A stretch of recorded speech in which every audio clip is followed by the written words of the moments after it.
Swayam Prabha. Digital India. Educated India.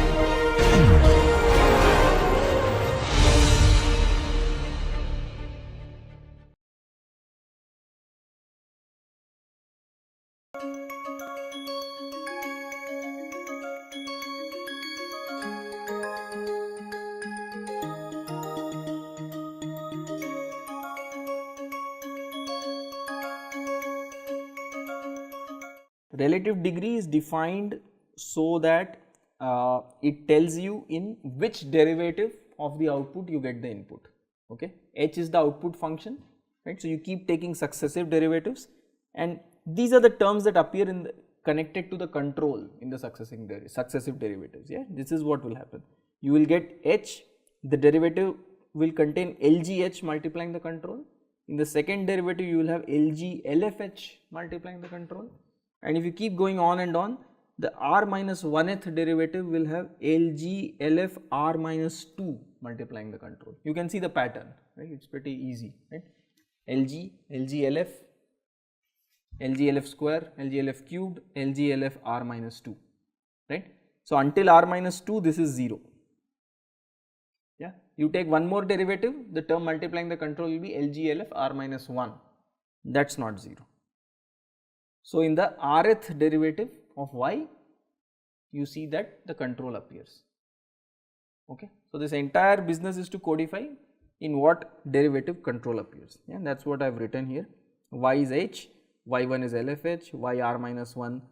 Because of this property, your dynamics in terms of this new variable, this is the state transformation. The state transformation is coming from your output that you chose, from the y you chose. Okay, I choose the y as h, its first derivative is LFH because the control term is 0 by virtue of this assumption. Second derivative so on has 0 control. Similarly, all the way to r minus 1th derivative, no control, right? No control because of this assumption. But then when I take the rth derivative, the control appears because this term is now not 0. Okay. Now taking any subsequent derivatives is useless as far as feedback linearization is concerned. And he has a very relevant question, is this the order of the system? No, R is not necessarily n. Okay, R is not n. So you can see in this new state transformation, how many variables did I get? New variables? R, right? I just have R, R or R, R plus 1, right? If I take y, y1, y0, y1, yeah, it's r plus 1 variables, right? Yeah. So this is invariably going to be less than n, less than or equal to n, and definitely cannot be more than n. Yeah, because in the nth derivative anyway of the control appearing, no, otherwise you have no control. If the control doesn't appear in any derivative, then doesn't means that you have no control. Yeah. So the point is that you have only r minus 1 variables that you could design. All right. Now what is the whole purpose here? I took this output y, just like in the pendulum case I took the output as the x1 state or the q1 state, which is the angle, right? I took some output, I got this r plus 1 state equations, and in this equation I have the control, right? And this term is non-zero, so I can use this guy. Okay, I can use this guy to cancel this. You can see that, right? That I can use this control to cancel this guy and introduce a linear term that makes this system linear. Okay. But then the question is, what happens to the rest of this? Are these linear or not? Yeah, are these linear or not? That is not yet clear. Okay. But what we can say is this piece becomes linear. Okay. At least that much you can say for sure. All right. All right. Let's see. Let's see what happens further. Now, in order to sort of assess the properties of Lie derivatives, we have to prove a couple of lemmas. Yeah, slightly difficult looking, so please don't get scared. We'll introduce one more new notation, which is the add bracket, that is the add notation, okay, which is basically the notation for successive Lie brackets. Yeah, so add f k g is basically k brackets. So basically, if you think of it simply, add f 0g is just g itself, add f to the power 1g is f Lie bracket with g, add f to the power 2g is f Lie bracket with fg Lie bracket.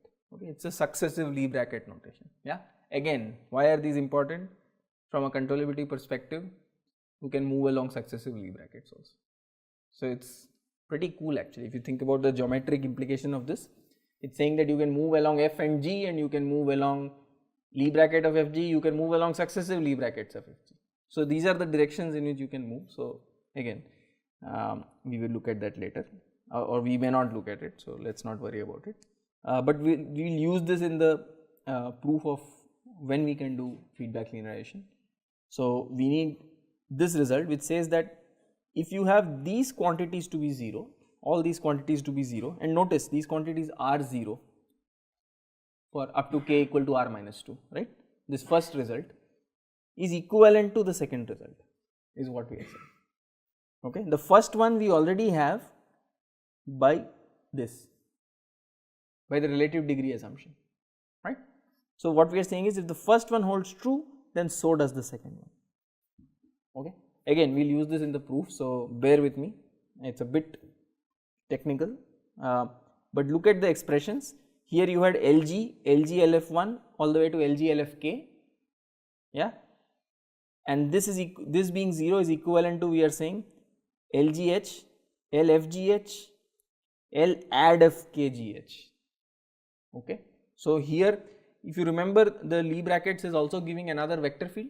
So we are saying you are taking this Lie bracket with respect to g, then g and f subsequently and so on, is same as saying that these being 0 is same as saying that you take Lie bracket with respect to g, add f g and so on and so forth, add f g, add f square g, add f cubed g and so on. Yeah, so that turns out to be 0. How do we prove this? We prove one key result, and that proves all of this. What is that key result? The claim is that LFG is equal to, actually I have written it here, it's nicer.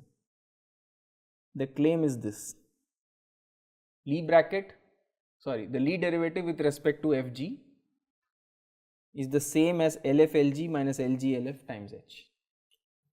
Okay, so we are saying that this holds always. Okay, so this is all a play of derivatives. Yeah, we are just playing a lot with derivatives. It notationally seems very complicated and maybe difficult to follow for the first time, but just look at it, it's just derivatives reordering derivatives. Okay, so all I am saying is if I take the Lie derivative with respect to this Fg bracket, is the same as taking LFLG minus LGLF. There is always this commutativity type of, or you will see in all of Lie derivative ideas, even the linear system context, you have this, the matrix AB minus BA has a lot of value. Okay, so it's almost like that, it's like AB minus BA, right? LGLF minus LFLG, or sorry, LFLG minus LGLF. How do I prove they are equal? I evaluate both of them and show that they are equal. Alright, so I don't do anything very complicated. What is Lie derivative with respect to the bracket? I expand the bracket. Yeah, we already know this formula. Alright, and now I expand the Lie derivative, which is what? Del H del X multiplied by this guy. That's it, because this thing inside this is actually the Lie bracket between f and g. I just defined it, right? Yeah, okay. Now I evaluate both pieces here. Okay, LF LGH. So this is essentially LF of LGH, right? What is LGH? This guy. Similarly, LGLF is LG of this guy. Okay, after that I am again, this is doing successive derivatives like I said. Yeah, what is LF of this? Notice that this is a scalar valued function, right? Because del H del X is a row vector, Gx is a column vector, product is a scalar. Same here. Okay, so I am trying to do Lie derivative of a scalar. What do I get? Take partial with respect to x, yeah, multiply by fx. That's it. Only thing is how to take partial with respect to x for this. I just take product rule, take partial of this guy first, and then take partial of this guy. Okay, there are just two pieces here. Yeah, you just have to make sure that you are consistent with the dimensions, because now there are matrices involved. This became a matrix, this is a matrix, yeah, this is a vector, this is a row vector. Okay, so that's it. You just have to be consistent with the dimensions, otherwise it is just using the product rule. Yeah, okay. So all I did was, because I have to take another derivative, right? It's like taking second, like a Hessian, like you have Jacobian, Hessian, right? You take first derivative with respect to state, then second derivative with respect to state. It's almost like that. Similarly, I took the second derivative now of this guy, that's whole this guy, just using the product tool, and then I multiply by gx. All right. Now what? If you look at these guys, this term and this term will cancel. Just look at this, del square h del x square gx times fx, del square h del x square fx gx. Okay, this will cancel. Yeah, believe me, there is matrices and vectors involved. Yeah, but this guy will cancel with this guy. Okay, once you have that cancellation, you can see what is left. If I subtract the two, only this much, and that's this. Yeah, that's it. So in order to prove that these two are the same, I have done nothing but write the two formula. Yeah, very painful looking bookkeeping, but that's all it is. It's bookkeeping, and I cancel. Okay, so but this is very cool, right? Looks like some new language we are writing. Yeah, it's like, I mean, if somebody doesn't follow this area, you like, what have you even written? It looks like some Morse code. Yeah, so it's like, you know, LFGH is LFLG minus LGLF. Yeah, looks simple, right? Nice. Okay, good. But remember, we were trying to prove that equality, that, you know, LGLF, LGLF square and all these being 0 means that LG, L add of G, L add of square G, those are also 0. Yeah, that they're equivalent. But what is the nice thing? We can, using this simple idea, we can iteratively prove this. Okay, the first thing that we have is that LGH is 0. Okay, we also have LGLFH is 0, right, by the first two, right. I know that LG add of L add of GH is what? Is this guy, what I just wrote here, and that's what LFLG minus LGLF times H, right. So I expanded LFLGH minus LGLFH. What do I know? I know that LGH is 0,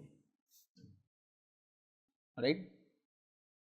I also know that LGLFH is 0. Yeah, because that's what I assumed, right. Yeah. So I have already proved that LFGH is 0. Okay.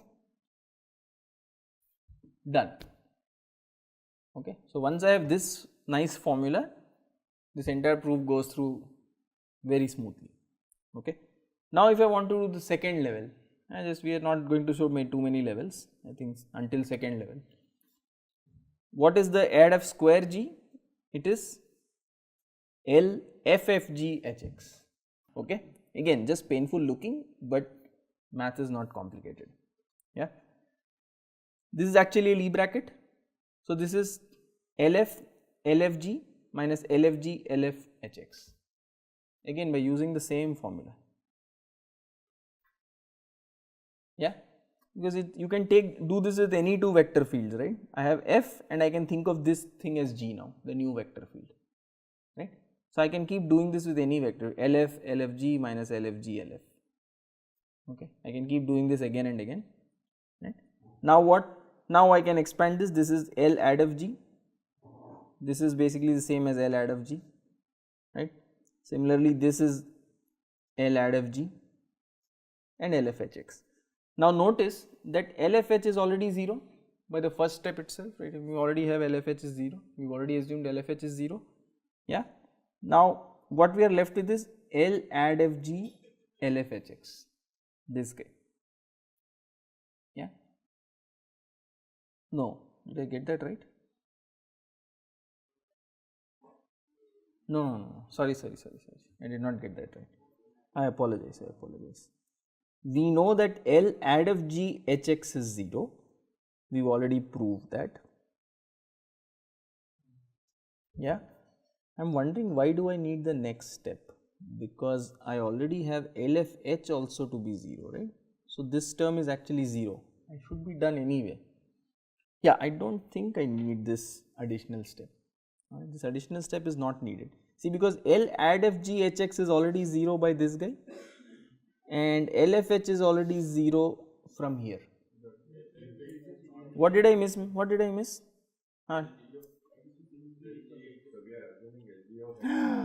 Oh, thank you. LGH is 0. Thank you, folks. Thank you very much. See, one tends to make mistakes like this. So, all I have proved is L add FG HX is 0. So, this guy goes away. This doesn't go. Of course, LFH is not 0. LG LFH is 0. Okay, okay. Thank you, thank you, thank you.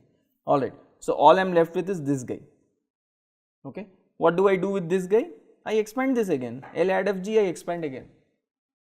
L add FG is what? LF LG minus LG LF, right, by this same formula. Yeah. So, LF LG minus LG LF multiplied by LF HX. Now, I am back to where I want things. This is LG LF squared H, this is 0 by this whole thing. Yeah. So, LG LF square H is 0. Similarly, LG LFH is also 0 again by this guy. So, now it is good, now we are good, now this is 0. Okay. So, I hope you are able to follow this fun math. Yeah, just practice it a little bit. What I would recommend is you try to do this, write out this proof by hand on your own. Yeah, write out a few more terms. Yeah, go to add f cube g. Yeah, once you do add f cube g, I think you will learn, because it's painful enough to write this much. Yeah. So, but what have we shown? Essentially, now that we have, until now we have used that LGH is 0, LG LFH is 0 and LG LF square H is 0, right, we used it here. So, we have used these three are 0, and what have we obtained? We have obtained that L add f 0 GH is 0, because L add f 0 is just L add f G 0 H is just, I did not say this, is actually just LGH, because that is what we defined this notation, right. So, that is already 0. Okay. We will also proved that L add f G is 0, we also proved that L add f square G is 0. So, we use 3 equalities from the first one to prove 3 equalities in the second one. So, this should be evident to you that if I go further, I will be able to prove that L add f KGH, LF LH is 0 if and only if LG LF K plus LH is 0. Okay. This is just pattern, you are using just the pattern, you are just matching the indices. Yeah. Until now we used what? Like I said, LGH 0, LG LFH 0 and LG LF square H 0. We use 3 things. So, 2 plus 1, 3, and we proved what? LGH is 0 again, we proved L add f H is 0 and we proved L add f 2 H is 0, right. So, that is essentially what I am generalizing here. Okay. That is what I am generalizing here. We have proved L add f here K is 2 until now, until what now what we have proved? We have shown with K equal to 2, right, and L equal to 0, I guess. Yeah, yeah. We used K equal to 2 and L equal to 0, and so similar. So, we have used LG LF square H is equal to 0. Until this point we have used. Okay. Does that make sense? Yeah. Again, what I will strongly recommend is please go back and write out these terms yourself in a notebook. If you write it out, it will be clear to you. If you just look at it, it will not be clear to you. Yeah. But I am not doing anything complicated. This is the only thing that we needed to prove. Yeah. Once we prove this, we keep using this successively again and again to do all this entire proof go through. Okay. But anyway, this is enough for the proof. For this lemma, this is enough. So, basically we can, using this idea, we can actually prove that LGH is 0, L add of H, L add of GH is 0 and all the way to L add of K, GH equal to 0. Okay, we can basically go on like this is what I am saying. Yeah, you can do the same thing again and again. Yeah, you can take another derivative, take add f cubed g, add f to the power 4g. You can do this all the way. All right, that's essentially what I am saying. Yeah. All right, fine. Then we have another lemma which is sort of based on this lemma, which is essentially saying that if I have a relative degree r for the system, okay. By the way, in these notes we have been rather specific. It says that relative degree r at some state x0. Yeah, usually it's better if you have relative degree r in a set. Yeah, because otherwise doing feedback linearization only at one point is not going to help you in terms of control, right, because you are not going to operate only at one point. So you typically want to have some at least partial feedback linearization in a set, okay, some set at least, so that if you operate in that set you can apply this feedback so that the system looks linear. All right. So what are we saying? We are saying that if you have a relative degree r system, then these row vectors are linearly independent. What are these vectors? dh is simply partial h with respect to x.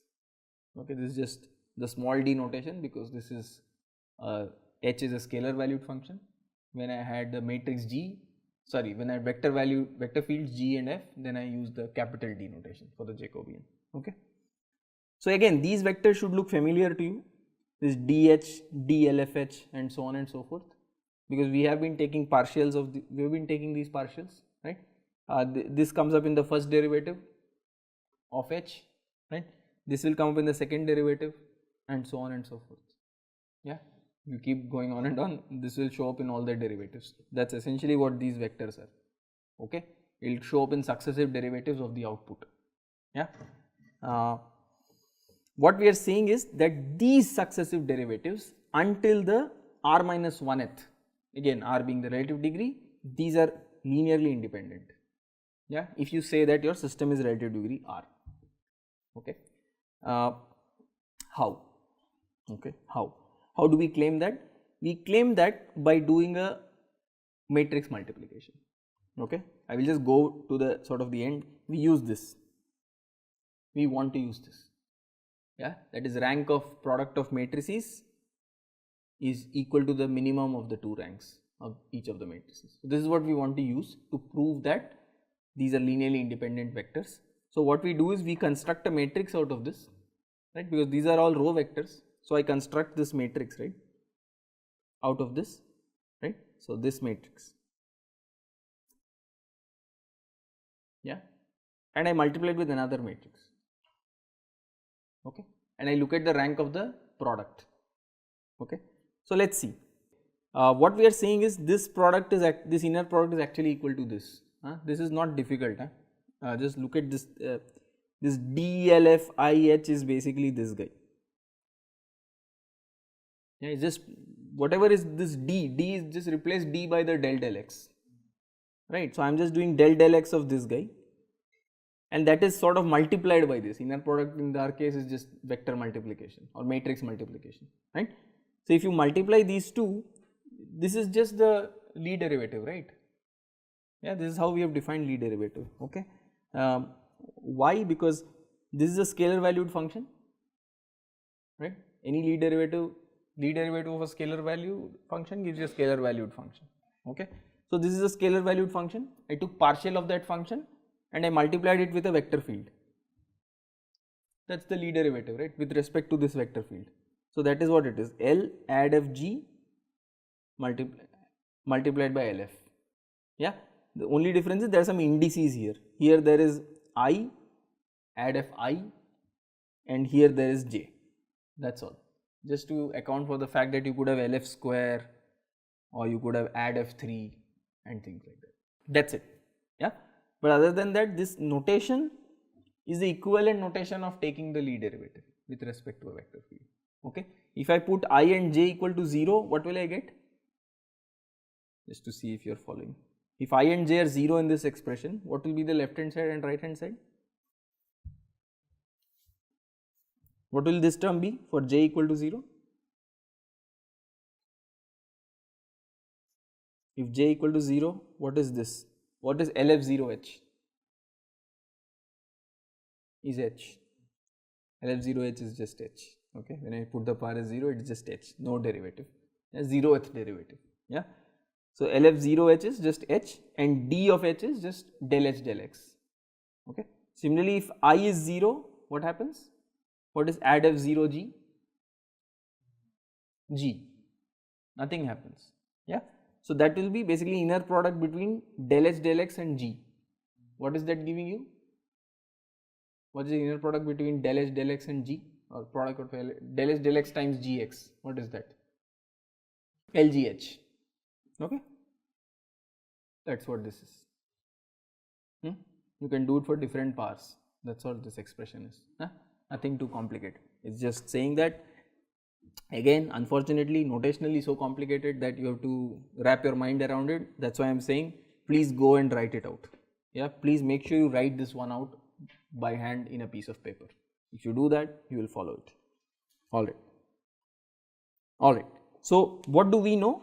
Now, by relative degree argument, we know that this guy L add f kg LF LH is going to be non-zero for k plus L equal to r minus 1, and it is going to be equal to 0 for k plus L less than r minus 1. Here we have used the previous lemma, the lemma 0.1.